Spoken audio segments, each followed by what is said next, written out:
여러분, 매일 쓰시는 그 앱 말이에요. 그거 어떤 철학으로 만들어졌는지 혹시 생각해 보셨나요? 사실 그건 그냥 코드로만 만들어진 게 아니에요. 그 뒤에는요, 기술을 어떻게 써야 하는가를 두고 벌어진 아주 거대한 이념 전쟁의 결과물이라고 할 수 있습니다. 그러니까 코드가 아니라 어떤 이념을 선택했느냐가 지금의 앱을 만들었다는 거죠. 오늘 바로 그 얘기를 해보려고 합니다. 실리콘밸리의 심장부에서 벌어지고 있는 두 개의 거대한 기술 철학, 그 충돌에 대한 이야기요. 한쪽은 기술은 무조건 사람을 위해야 한다, 이렇게 외치고 있고요. 다른 한쪽은 아니야, 기술은 권력을 만드는 최고의 도구야, 라고 주장하고 있죠. 자, 이 거대한 전쟁, 그 시작점이 어딘지 아세요? 놀랍게도 한 대학교, 바로 스탠포드에서 시작됐습니다. 아니, 어떻게 같은 학교 캠퍼스에서 나온 생각들이 지금의 실리콘밸리를 완전히 둘로 쪼개놓을 수 있었을까요? 먼저 첫 번째 진영부터 보죠. 바로 인간 중심 넥서스입니다. 이 흐름의 중심에는 스탠퍼드 HCI 그룹이 있는데요. 이 사람들은 이렇게 믿어요. 기술은 절대 중립적일 수 없다. 그래서 민주주의라든지 사회적 책임 같은 아주 중요한 가치들을 아예 설계 단계부터 코드에 직접 심어야 한다고 주장하는 거죠. 예를 들면 우리가 매일 쓰는 스마트폰의 그 직관적인 화면 있죠? 아니면 검색 엔진이 공정해야 한다는 그런 논의들, 전부 다 이런 고민에서 나온 거예요. 심지어 구글, 애플, 초창기 메타의 이상도 바로 여기서 시작됐다고 할 수 있습니다. 그런데 말이죠. 바로 그 옆 건물에서는 정말 완전히 정반대의 생각이 자라나고 있었습니다. 그게 바로 권력 중심 넥서스예요. 아마 페이팔 마피아라고 들어보셨을 텐데 바로 그들이죠. 이 사람들에게 기술은 사회에 봉사하고 그런 게 아니에요. 그냥 엘리트들이 정치라는 답답한 족쇄에서 벗어나서 세상을 자기들 뜻대로 바꿀 수 있는 아주 강력한 무기였던 거죠. 그리고 그 생각의 한가운데 페이팔과 팔란티어를 만든 피터 틸이 있었습니다. 자, 이 표를 한번 보세요. 두 진영의 차이가 진짜 확 드러나죠?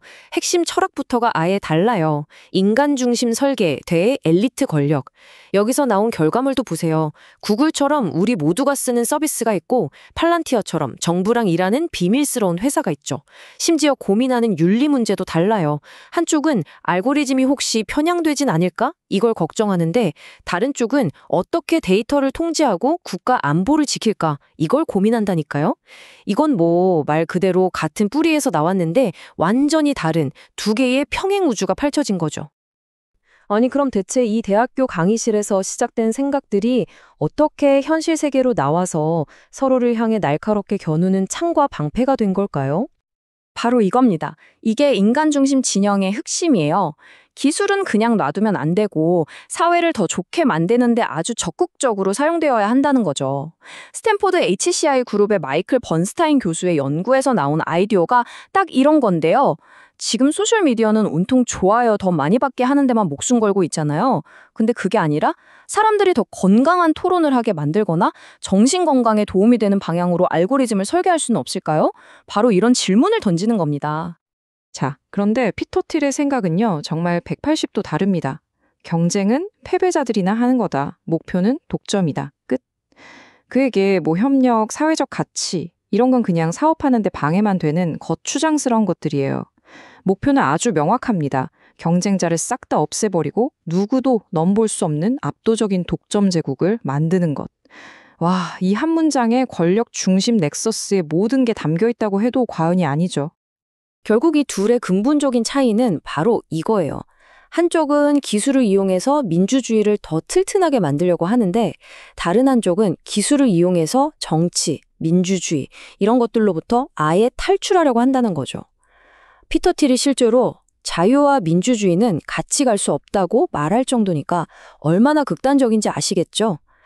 그러니까 지금 우리가 매일 접속하는 이 디지털 세상이 사실은 이 두 철학이 맞붙는 거대한 전쟁터나 다름없는 겁니다. 자, 그럼 이 무시무시한 철학이 실제로 어떻게 작동하는지 한번 볼까요? 세계 최대 소셜미디어 메타가 어떻게 이 철학에 물들었는지 그 구체적인 증거들을 한번 따라가 보시죠. 피터 틸이 2022년에 메타 이사회를 떠났다고 해서 그의 영향력이 사라진 게 절대 아닙니다. 오히려 그의 정신은 마크 저커버그에게 그대로 흡수됐죠.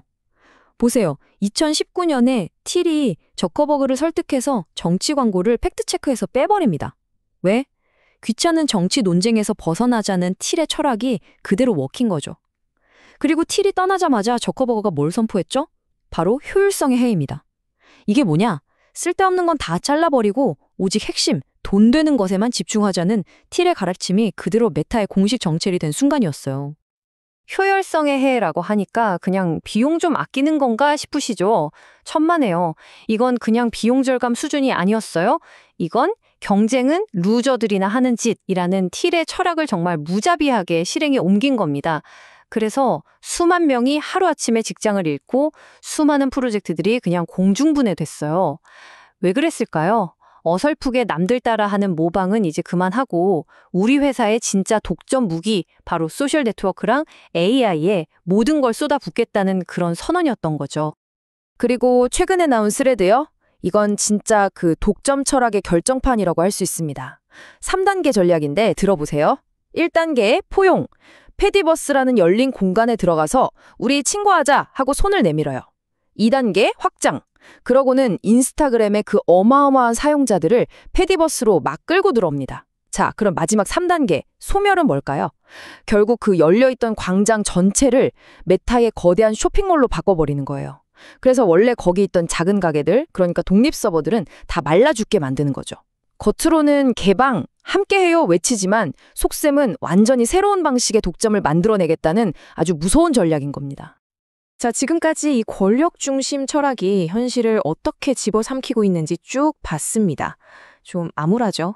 그럼 이제 분위기를 바꿔서 잠시 잊혔던 것처럼 보였던 그 인간 중심 철학이 과연 어떤 반격을, 어떤 놀라운 미래를 준비하고 있는지 한번 들여다볼까요? 6천만, 자그마치 6천만 명입니다. 이게 무슨 숫자냐면 파이 네트워크라는 프로젝트에 참여하고 있는 사람들의 수예요. 근데 진짜 놀라운 건 뭔지 아세요? 이 프로젝트가 바로 우리가 이 이야기 맨 처음에 말했던 그 인간 중심 철학의 심장부, 바로 스탠포드 HCI 연구실에서 태어났다는 사실입니다. 파이 네트워크에게 이 6천만 명은 그냥 클릭 몇 번 하는 유저가 아니에요. 이 사람들은 전부 신원이 확인된 실존하는 진짜 인간들입니다. 이건 그냥 온라인 커뮤니티가 아니에요. 이건 돈 주고는 절대로 살 수 없는 어마어마한 규모의 신뢰 자본인 거죠. 이 프로젝트의 핵심 개념이 바로 집단적 사회 자본이라는 건데요. 한번 생각해 보세요. 비트코인 같은 경우는 수많은 컴퓨터를 쌩쌩 돌려서 네트워크의 보안을 지키잖아요. 돈이 엄청 들죠. 근데 파이 네트워크는 그 대신에 사람들 사이의 신뢰관계를 이용해서 네트워크를 지켜요. 비싼 컴퓨터가 아니라 우리들 사이의 인간관계가 곧 보안 시스템이 되는 겁니다. 와, 이거야말로 진짜 인간 중심 철학을 기술로 완벽하게 구현한 거 아닐까요? 그리고 이 신뢰 자본은 여기서 멈추지 않고 놀랍게 진화합니다. 자, 1단계. 6천만 명의 사회적 자본이 네트워크의 튼튼한 기반이 되어주죠. 그 다음 2단계. 이 사람들 중에 35만 명이 넘는 사람들이 자기 컴퓨터를 네트워크에 연결해요. 그랬더니 뭐가 만들어졌을까요? 아마존 클라우드 서비스가 부럽지 않은 거대한 계산적 자본이 만들어진 겁니다. 그리고 이제 마지막 3단계. 이 어마어마한 힘을 이용해서 AI 로봇들이 실제로 일하고 돈을 버는 경제, 자율적 자본을 만들겠다는 그런 엄청난 꿈을 꾸고 있는 거죠. 이 엄청난 비전을 현실로 만들기 위한 핵심 파트너가 바로 오픈마인드 로보틱스라는 회사입니다. 그림이 아주 간단해요. 파이 네트워크가 검증된 사람과 분산된 컴퓨터 파워라는 아주 튼튼한 고속도로를 쫙 깔아주는 거예요. 그러면 오픈마인드는 그 고속도로 위를 달릴 로봇 자동차랑 그들만의 교통 법규를 제공하는 거죠. 결과적으로 인간과 로봇이 같은 인프라 위에서 파이라는 똑같은 돈을 쓰면서 함께 일하는 새로운 경제, 이것이 바로 인간 중심 철학이 그려내는 미래의 모습입니다. 결국 우리는 맨 처음 던졌던 질문으로 다시 돌아오게 됩니다. 기술은 우리를 지배하는 주인이 될 것인가? 아니면 우리와 어깨를 나란히 하는 파트너가 될 것인가? 스탠포드 캠퍼스의 한쪽 구석에서 시작된 이 보이지 않는 전쟁이 지금 바로 우리 모두의 미래를 결정하고 있습니다. 내일 아침 여러분이 무심코 커게 될 바로 그 앱은 과연 이 질문에 대해 어떤 대답을 들려주고 있을까요?